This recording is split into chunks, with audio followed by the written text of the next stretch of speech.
Dövlətə xəyanət ittihamı ilə həbs edilən Ramiz Mehdiyevin komandasının üzvləri haqqında məlumatlar mediada tirajlanır.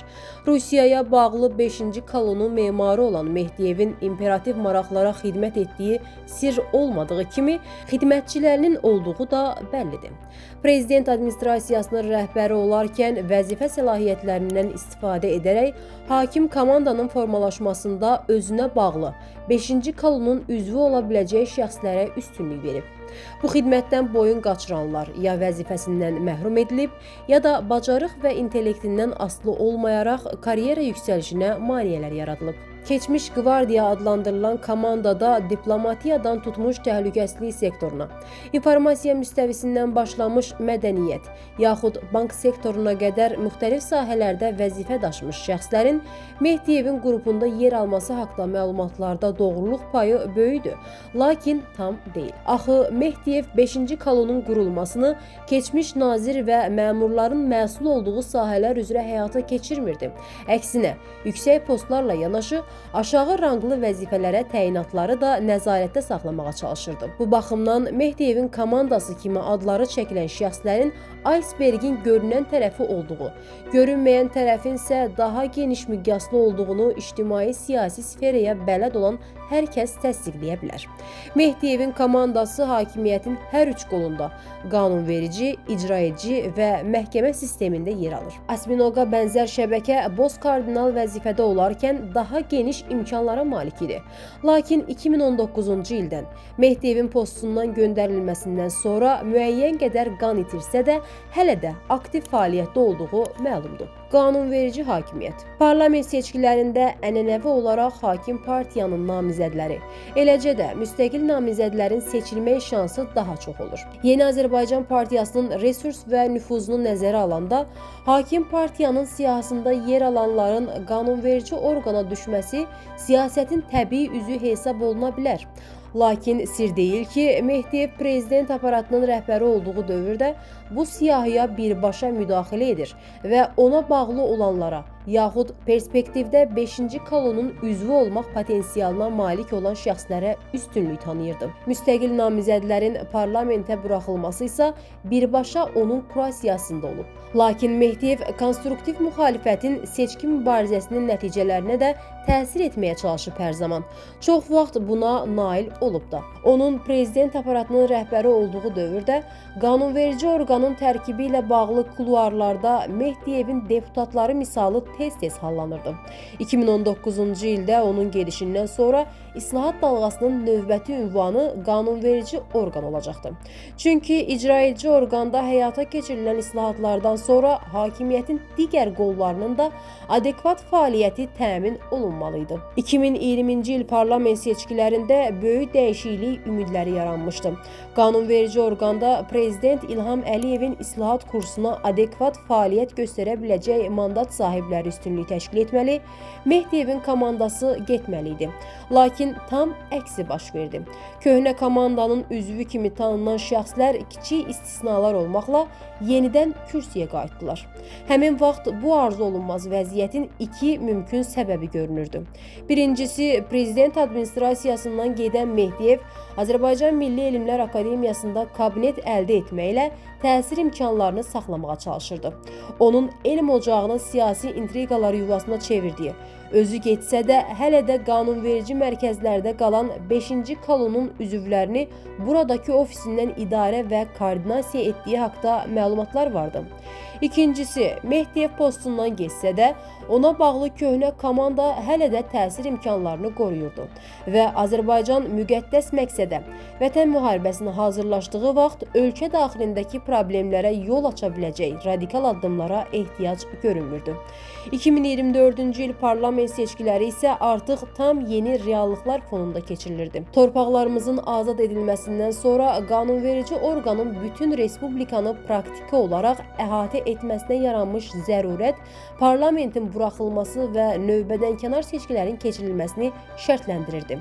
Və bütün cəmiyyətdə qanunverici orqanın həm prezident İlham Əliyevin qlobal səviyyədə həyata keçirdiyi siyasətə, həm də yeni reallıqlara adekvat şəkildə formalaşacağı gözləntisi vəziyyət yaranmışdı.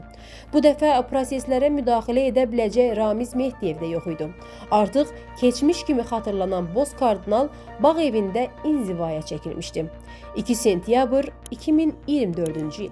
Seçkilərdən bir gün sonra böyük ümidlərlə oyanan Azərbaycan qanunverici orqanda 4 il öncəki analoji mənzərə ilə qarşılaşdı. Bu dəfə də istisnalar böyük değildi. Az-saylı yeni simaları saymasaq, tərkibdə Mehdiyev komandası çoxluq təşkil edirdi. Həmin vaxt geniş müzakirələrə yol açan bu mənzərənin səbəblərini 14 oktyabr 2025-ci il tarixindən boylananda daha aydın görmək olur. Dövlətə xəyanət ittihamı ilə həbs edilən Ramiz Mehdiyev Bağ evindən komandasını idarə etməklə ölkədə çevriliş planları hazırlayırmış. Yəni Boz kardinal keçmişə çevrilməklə barışmayaraq sadiq adamlarının parlamentdə təmsil olunması naminə pərdəarxası direktivlər verib. Bütün bunlar qanunverici orqanda Mehdiyev komandasının hələ də qaldığı deməkdir və məsələ heç də mediada tirajlanan bir neçə addan ibarət deyil. Məhkəmə hakimiyyəti. Mehdiyevin xüsusi diqqət ayırdığı sahələrdən biri hakimiyyətin məhkəmə qolunda 5-ci kolonun kök salması olub. Prezident administrasiyası rəhbəri olduğu dövrdə buna böyük ölçüdə nail olub da, 2019-cu ildə isə hakimiyyətin icra edici qolunda başlanan, qanunverici qolunda tam həyata keçirilə bilməyən islahatlar məhkəmə qolunda müəyyən qədər nəticə əldə etdi. Lakin yenə yekunlaşmadı. Bugün məhkəmə hakimiyyətində Mehdiyevin komandasının üzvü olanlar hələ də fəaliyyətdədir. Bu baxımdan məhkəmə strukturlarına da xüsusi diqqət yetirilməlidir. İcra edici hakimiyyət. Bu sahədən Mehdiyev komandasının qalıqları xüsusilə çoxluq təşkil edir. Çünki Boz kardinal prezident administrasiyası rəhbəri olduğu dövrdə həm mərkəzi, həm yerli icra edici orqanların qərarverici rangda olan bütün postlarına öz adamlarının təyinatına çalışırdı. Onun postundan gedişindən sonra mərkəzi icra hakimiyyətindəki mənzərə dəyişdi. Proses prezident İlham Əliyevin böyük islahat dalğasına start verdiyi 2018-ci ildən başlamışdı və 2020-ci ildə Vətən müharibəsindən öncə böyük ölçüdə tamamlandı.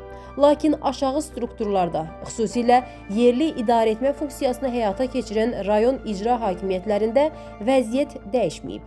Çünki Mehdiyev demək olar ki, bütün bölgələrə öz adamlarını yerləşdirməyi bacarmışdı. Onun yerli icra edici orqanlara təyinat prosesində 2 prinsipə əsaslandığı deyilir. 1. Birbaşa özünə sadiq olan şəxslər rayon icra hakimiyyətlərinə başçı olaraq göndərilirdi. 2. Başçının müavinlərindən ən azı biri rayon rəhbərliyinə nəzarət və alternativ məlumatları ötürən şəxs olurdu.